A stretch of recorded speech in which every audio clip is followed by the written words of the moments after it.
Edson, olha só, a gente mora aqui no Rio Grande do Sul e imagina que aqui no Sul não se ouve falar sobre esse caso. Mas aqui na Serra Gaúcha, especificamente em Bento Gonçalves, a gente já teve até avistamento de OVNI e tu tá por dentro do assunto. Consegue contar um pouco para a gente dessa história aí?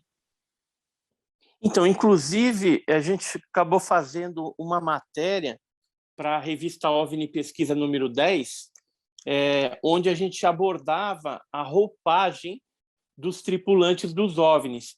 E aí eu incluí esse caso que aconteceu aí no Rio das Antas, né? O Rio das Antas. A gente chegou a fazer um relatório na época, né? A criatura, né, que foi vista seria esse desenho aqui, que a pessoa, inclusive, fez o desenho para a gente, e o caso teria acontecido no dia 12 de junho de 1991. Né? E foi no Rio das Antas, entre os municípios de Bento Gonçalves e Veranópolis, no Rio Grande do Sul. A gente pesquisou esse caso, né, o GUG, o Grupo Ufológico do Guarujá, e um pescador de lá chamado Antônio Ortiz, que contou para a gente a história. Ele disse que estava navegando, né, com a sua embarcação ali no Rio das Antas, e de repente ele viu uma nave discoide parada ali, flutuando na margem sobre a vegetação ali do rio. Do rio não, da mata, né? Que fica ali em volta do rio. E esse objeto estava a 150 metros de distância dele, ou seja, estava bem perto. Deu para ele observar bem. Aí ele descreve que era um objeto estranho, não tinha som nenhum, embora estivesse próximo, ele não tinha som, e de repente ele viu que embaixo daquele objeto tinha um ser baixo de 1,30 m de altura. Era um serzinho pequenininho, disse que ele estava flutuando do lado daquela nave, daquele objeto voador não identificado. Ele vestiu uma roupa folgada, botas da mesma cor, e o interessante é que a vestimenta desse tripulante de OVNI era um verde. Ele fala que era um verde claro, e a gente já observou esse mesmo tipo de vestimenta, de cor, em outros casos reportados aí ao redor do mundo. E aí ele disse que tinha um capacete, isso que chamou também a atenção, um capacete com umas antenas nesse capacete, né? E aí ele viu que não era ninguém assim daqui da Terra mesmo, né? Aí que ele caiu em si que estava frente a frente com um fenômeno ali insólito e que não era desse mundo. Ele tinha essa convicção, né? E ele disse que depois de alguns minutos o tripulante sumiu por trás da nave, né? E o objeto então ele decolou na vertical em alta velocidade, né? Então deu uma subida bem rápida em direção a uma nuvem que tinha ali, e depois da nuvem ele foi sentido a Santa Maria, né? A cidade de Santa Maria aí no Rio Grande do Sul. E o interessante é que a gente achou num boletim ortotênico que foi feito pelo Rogério Porto Breyer, que é aí de Gravataí, Rio Grande do Sul. Ele chegou a fazer uma compilação de dados de casos que ocorreram aí no Rio Grande do Sul. E o ano de 91 teve muito caso. E um caso aqui chama a atenção da gente, porque ele aconteceu exatamente alguns minutos depois em Santa Maria. E a descrição da testemunha bate exatamente com o do seu Antônio Ortiz aí, né? E essa região aí de Veranópolis, Bento Gonçalves, ela já tem aí uma casuística bem interessante. Não só essas cidades, mas todo o Rio Grande do Sul, né? Ele já teve aí abduções. Não sei se você já ouviu falar de abduções. Pois é raro até que nós ouçamos falar de casos aqui no Rio Grande do Sul. Agora tu me falando de abdução, me chama bastante atenção. É, Como que foi esse então, fato? olha, teve uma abdução em Pelotas que aconteceu em 1978. Inclusive, ela foi descrita naquela revista Planeta antiga. tinha um grupo de pesquisa aí no Rio Grande do Sul e eles entrevistaram, né, esse rapaz que era o jovem Inácio, José Inácio, que morava em Pelotas. Tem uma foto aqui dele, né, que dá para a gente ter uma ideia. Então, ele conta aqui o rápido do José Inácio.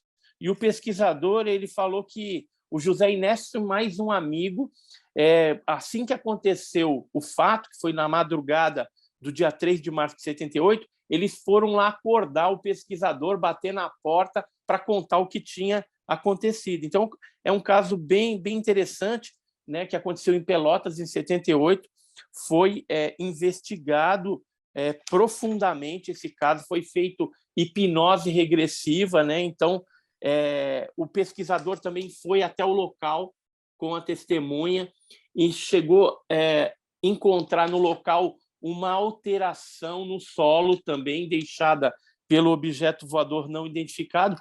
E assim, Pelotas, ele já é uma cidade aí na rota dos discos voadores, né? Teve aquele outro caso também mais recente que aconteceu com o piloto Haroldo Istendorf. Esse caso você ouviu falar? Não, mas antes de Não, tu iniciar esse caso, eu queria te fazer uma pergunta sobre essa abdução. Normalmente as pode pessoas que são falar. abduzidas, elas relatam experiências dentro da nave por vezes e relatam experiências pós ou de repente até algum tipo de sequela. Foi o caso? Ele relatou alguma coisa da abdução, de como foi lá dentro da nave? Então, ele relatou que ele estudava à noite, né? E aí ele teve um contato com esse objeto voador não identificado, foi levado a bordo da nave e lá ele passou por uma experiência bem traumática e, inclusive, na hipnose regressiva, ele relatou assim reações de pavor que ele teve e também de prazer, né? Porque ele disse que chegou a ter relações lá com uma criatura, né? Com uma tripulante desse objeto voador não identificado. Na segunda sessão, por exemplo, da hipnose que ele fez, ele fala o seguinte aqui. José Inácio procura lembrar, naquela noite, quando estava na frente da casa do teu pai, o que aconteceu contigo. Aí ele fala sobre hipnose. Eu vi uma luz e depois o que houve? Um raio sobre a minha mente, mostrando um filme. Eu vejo guerra, um fino raio em direção do objeto. Estou com o corpo todo adormecido. Aí ele até grita, fala, ai, ai, meu corpo está duro, ai, ai, não posso me mexer. Minha cabeça está doendo. Estão me conduzindo em direção à luz. Meu corpo está duro, né? Ele estava paralisado. Aí ele fala que continua, que está vendo vultos. Ele viu vultos de pessoas. Estão me agarrando. Aí começou a gritar novamente. Não posso me mexer. Eles botaram as mãos na minha cabeça. Fiquei todo duro e todo torto. Aquela luz, entrei na luz. Estou subindo, estou subindo. Ele subiu por aquele cone de luz. Geralmente ele joga um cone de luz e a pessoa ela é alçada para dentro da nave por aquele cone de luz sólida. Às vezes é um raio trator que leva a pessoa para dentro. E aí eles começaram a falar, né? Os seres começaram a falar com ele. Eram dois vultos escuros. Ele tinha uma fisionomia de gente, mas não era gente. E aí eles falavam telepaticamente com ele, né? Porque ele pensava em falar alguma coisa e vinha a resposta, né? Ele pensava em perguntar, já vinha a resposta na cabeça dele. E aí ele fala sobre hipnose, que ele estava com medo, com muito medo, né? E os seres falando que era apenas mais uma experiência de muitas experiências que eles estavam fazendo. Aí, de repente, ele percebeu que tinha uma mulher lá dentro daquele ambiente, dentro da luz da nave, né? Aonde ele foi conduzido. E ele fala aqui que era uma mulher muito bonita e estava sem roupa. Aí o vulto põe a mão na cabeça dele, ele fica tonto, mas ainda está consciente, e vê a mulher mais nítida. E aí o vulto manda ele tirar a roupa dele também. Depois eles acabam tendo relação, né, sexual, né? Essa tripulante, ou talvez alguma outra mulher que foi capturada pelos tripulantes do OVNI, e de repente foi colocado os dois ali para que eles tivessem o produto, né, da relação, o óvulo fecundado, de repente, aí, para poder depois utilizar em experiências. Né? Esse caso ele foi bem comentado, bem pesquisado, isso em 1978, 79, né? Naquela época a gente tinha alguns hipnólogos muito bons que faziam esse tipo de trabalho, né? Na hipnose na pessoa quando se desconfiava que alguma coisa a mais aconteceu. Porque geralmente quando tem o contato com a pessoa, às vezes ela imagina, né, que passou apenas alguns minutos, e aí passaram-se, às vezes, horas. Então, é o que a gente chama do missing time, do tempo perdido. E aí, quando tem isso, é importante um técnico, né, um hipnólogo experiente, fazer a hipnose para tentar tirar alguns bloqueios e trazer à tona partes das experiências. A maioria dos abduzidos... Isso aconteceu com esse caso aqui em Veranópolis? Em Pelotas. Tá, mas no caso de Veranópolis, aconteceu o fenômeno do missing time? O cara relatou quanto tempo? Não teve. Não teve. Foi um fenômeno rápido, o de Veranópolis. Ele viu apenas a nave e o ser, né, que estava flutuando do lado da nave. Depois o ser escondeu atrás da nave e aí depois a nave subiu na vertical, entrou numa nuvem, depois ele viu que saiu em direção a Santa Maria. E aí a gente depois descobriu que teve outros relatos em Santa Maria, na cidade de Santa Maria, alguns minutos depois, e com a mesma característica da nave, ou seja, provavelmente era o mesmo objeto que seguiu aquela trajetória para lá. Perfeito. E em Pelotas... em Pelotas... ainda, né? Isso, então. Aí teve essa abdução em Pelotas, tem vários casos de avistamentos. Eu tenho um caso de 1872, de uma sonda que entrou dentro de uma casa aí, também em Pelotas, na zona rural. Naquela época tinha várias fazendas, né? Algumas famílias tradicionais em Pelotas. E agora o caso mais impactante de Pelotas, que ganhou repercussão na imprensa televisiva, impressa, inclusive em documentários ufológicos, foi o caso do piloto Haroldo Stendorf, e o caso dele aconteceu no dia 5 de setembro de 96. Ele estava fazendo um voo, ele é campeão de acrobacias, né? Ele já foi campeão 2 vezes, e aí ele estava passando próximo ali à Lagoa dos Patos, né? Já estava voltando, inclusive, passando ali pela Lagoa dos Patos e indo em direção ali nas proximidades da cidade de São José do Norte. Ele pilotava um avião Embraer Tupi, prefixo PT-NHT, e ele decolou do aeroporto por volta das 9 horas.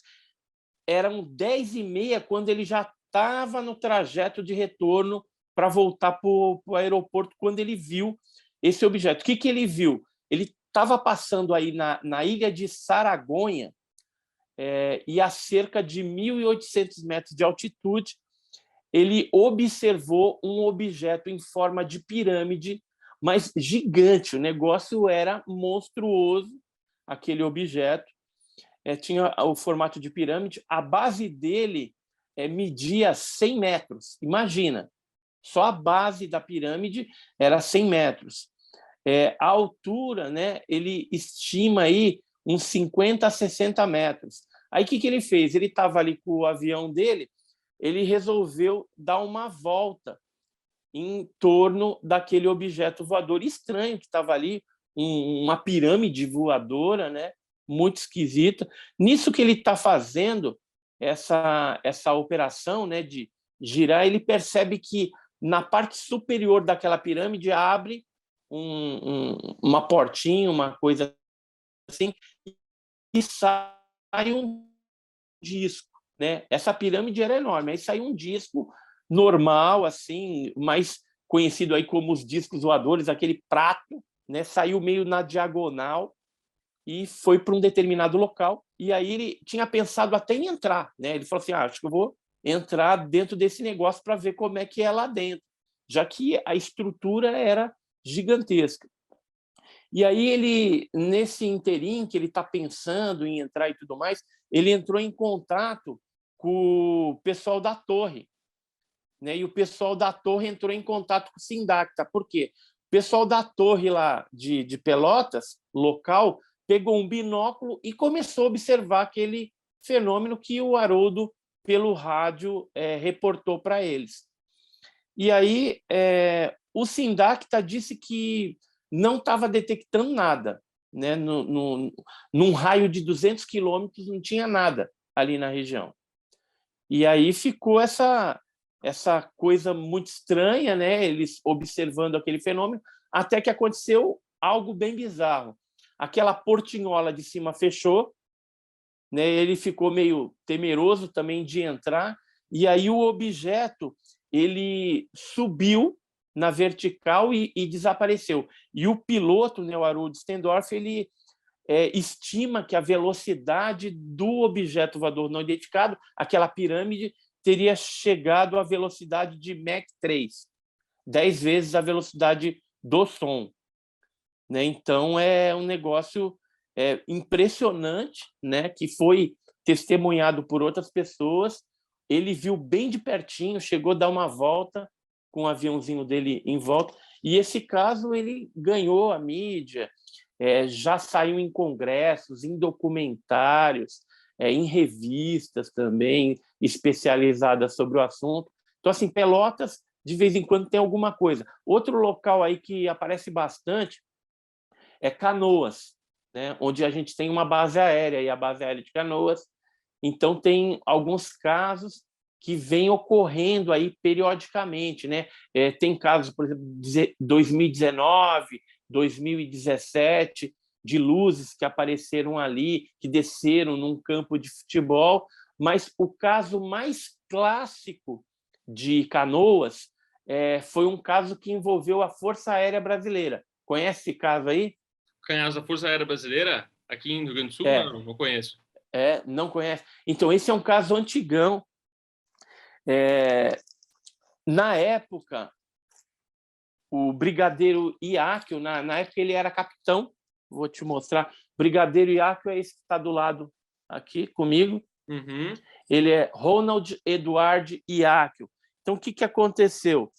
Eles estavam com um avião cargueiro, um C-47 da FAB, da Força Aérea Brasileira, e estavam voltando ali para a base aérea de Canoas. E, de repente, eles tinha mais de 20 militares dentro do avião, e aí eles perceberam uma luz de um lado da asa. Depois essa luz passava para o outro lado, ia para um lado, ia para o outro, e aí eles ficaram meio assustados, tal, comunicaram à torre lá e foram acompanhando o objeto até onde deu.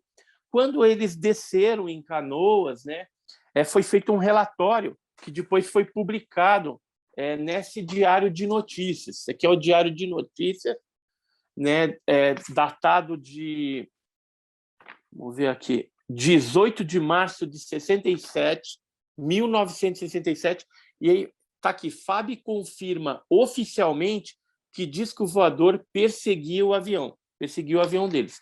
E aí tem esse relatório aqui do lado, assinado pelo capitão Iáquio, pelo capitão Puguet, contando detalhes a respeito desse avistamento que aconteceu aí na próxima base aérea de Canoas.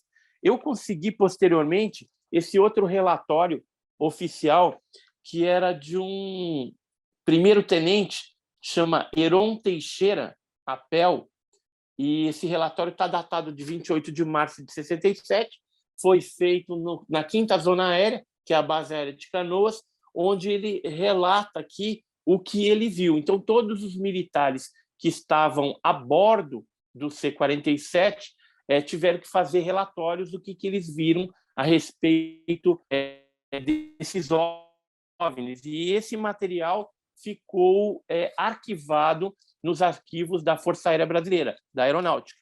Agora, o que é interessante dessa história toda é que consta também nos jornais e em outros jornais que uma aeronave de aerofotogrametria da Cruzeiro do Sul, um avião da Cruzeiro do Sul, estava fazendo um trabalho ali aerofotogramétrico, e aí eles também viram esse disco voador ali no mesmo momento em que a aeronave militar, o C-47 da FAB, viu. E aí eles deram depoimento também, e aí passou um tempo, depois que a gente ficou sabendo desse caso, eu entrevistei o brigadeiro, e conversa vai, conversa vem, a gente ficou sabendo que houve um envolvimento militar americano no caso. Olha só, o envolvimento americano no caso, 1967. A gente sabe que casos mais recentes, né, o caso Varginha, a Noite Oficial dos OVNIs, que aconteceu em maio de 86, teve envolvimento americano também. Então, sempre tem, sempre os americanos põem o dedinho ali nos casos brasileiros. E aí, a Lei de Liberdade de Informação norte-americana nos garante agora que a gente possa pedir a liberação de documentos, né, da embaixada, ou mesmo documentos militares, sendo que esses documentos já prescreveram um prazo de sigilo, ou seja, de acobertamento ali, porque cada documento tem um grau de sigilo, de classificação, e aí demora alguns anos. E a gente conseguiu esse relatório do Departamento de Defesa norte-americano que relata exatamente esse caso que aconteceu na base aérea de Canoas. E aqui embaixo a gente vê a assinatura do Vernon Al Walters, que era o brigadeiro de defesa e ataque. Na época, ele era da embaixada brasileira, né? Ele era um adido americano na embaixada e que ele fez esse documento aqui, esse reporte. Aqui em cima está o subject, né, o assunto, avistamento de um disco voador sobre o Brasil. E aí ele fala que, em março de 67, a aeronave da Força Aérea Brasileira, C-47, e uma aeronave da Cruzeiro do Sul, fazendo um trabalho de aerofotogrametria, reportou ter avistado um disco voador nas vizinhanças de Porto Alegre, Rio Grande do Sul. Então, está aqui um resumo deste caso, né? Então, você veja que sempre quando ocorre algum caso envolvendo quedas de naves, envolvendo avistamentos que tem aí militares na jogada, ou seres, né, captura de seres, ou explosão mesmo e queda de aeronaves, os americanos sempre estão aí, juntamente com os brasileiros, resgatando esse tipo de coisa, coletando as informações para compor um banco de dados de estudo. Isso eu tenho registros desde a década de 50, em vários estados brasileiros. O caso mais surpreendente que a gente ficou sabendo é a queda de um disco voador entre Curitiba e São Paulo, que os americanos solicitaram esse disco voador, e aí uma base aérea de Curitiba foi até o local, resgatou, mandou para São José dos Campos, no interior de São Paulo, lá no DCTA, no CTA, né? Que é a nossa área 51 tecnológica brasileira, e de lá foi encaminhado para a NASA. Aonde que eu obtive essas informações?